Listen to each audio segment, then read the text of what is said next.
Today I'm going to show you an example of using desensitization and counterconditioning with a sound sensitivity. This particular sound is a bell in a TV show that I like that Ruckus has shown me is very scary for her. When she hears this sound at a high level, a high volume, it sends her out of the room running. Now this is something that we've actually noticed with her as she ages, is that some of her sound sensitivities have become a lot worse. Specifically bell sounds on TV. This actually could be pain related or something else. She's already a fearful dog, but I'm going to go ahead and tackle this. I'm going to help her feel better about this sound in particular, and it's something we can do with fireworks sounds, thunder sounds, any kind of noise sensitivity. We can do this procedure, this process. One difficulty of sound sensitivity is that very often we cannot control the volume or the intensity of the noise. When we're talking about thunder phobia or fireworks, it's really difficult when it's a storm or when it's July 4th. Those things are happening at full volume, full intensity, full fear.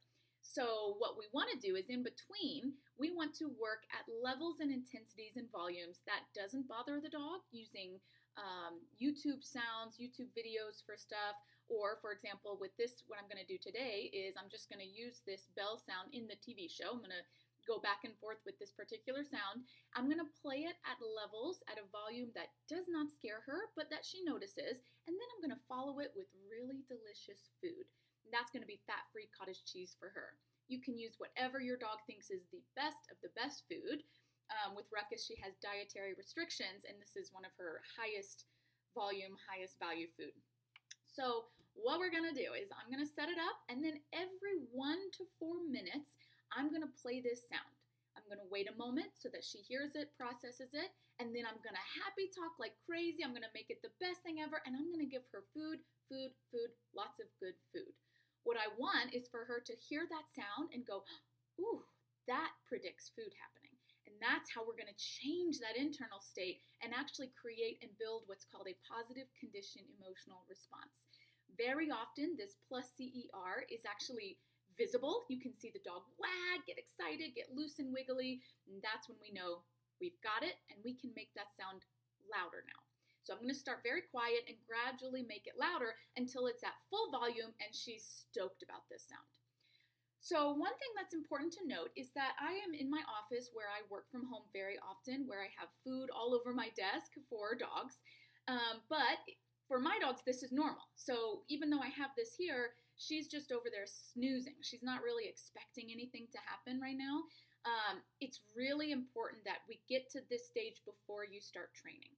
So we want the dog to expect the sound to produce food, not just the presence of the food to be the tip-off to food happening.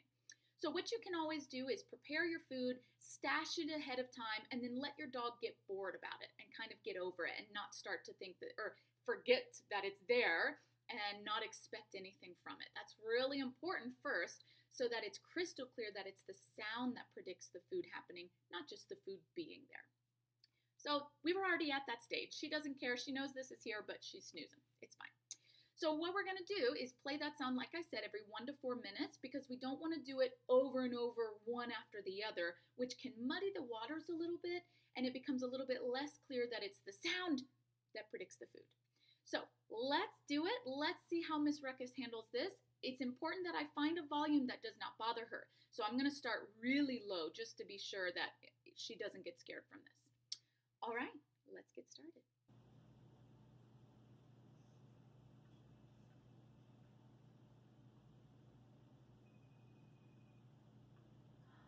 Good girl. Did you even hear it? Good girl. That's good, Phobia. That's good. Oh, good girl. Look right here. Yeah. Good. Excellent job.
When fear is involved, we always want to work at a level as much as possible where the dog isn't actually nervous, afraid, bothered, scared, etc. So, this is really important, and this is called under threshold. If your dog is already barking, growling, lunging, running, tail tucked, or even just a little bit nervous looking, or maybe they're hypervigilant, that's a little bit too far. You're too far ahead. You need to back it up. We want to try to work at a level where the dog goes, yeah, I see that or I hear that, but I don't really care about it. That's a great level to work at when fear is involved.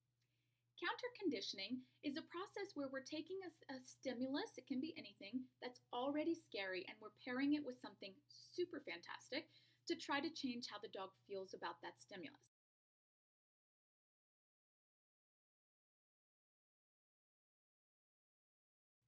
Desensitization, on the other hand, is a process where we're exposing the dog to the thing is scary or the thing that bothers them at a level that doesn't cause any panic, fear, distress of any kind, and then we're gradually exposing them to that thing at higher volumes or higher intensity or less distance over time. But at every step of the way, it's important that the dog isn't bothered, scared, nervous, etc.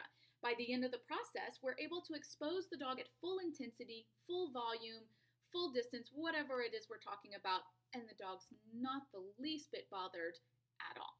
So that's desensitization. When we're talking about sound sensitivity, that means we're starting at a volume where the sound doesn't bother the dog at all, and then we just increase the volume over time.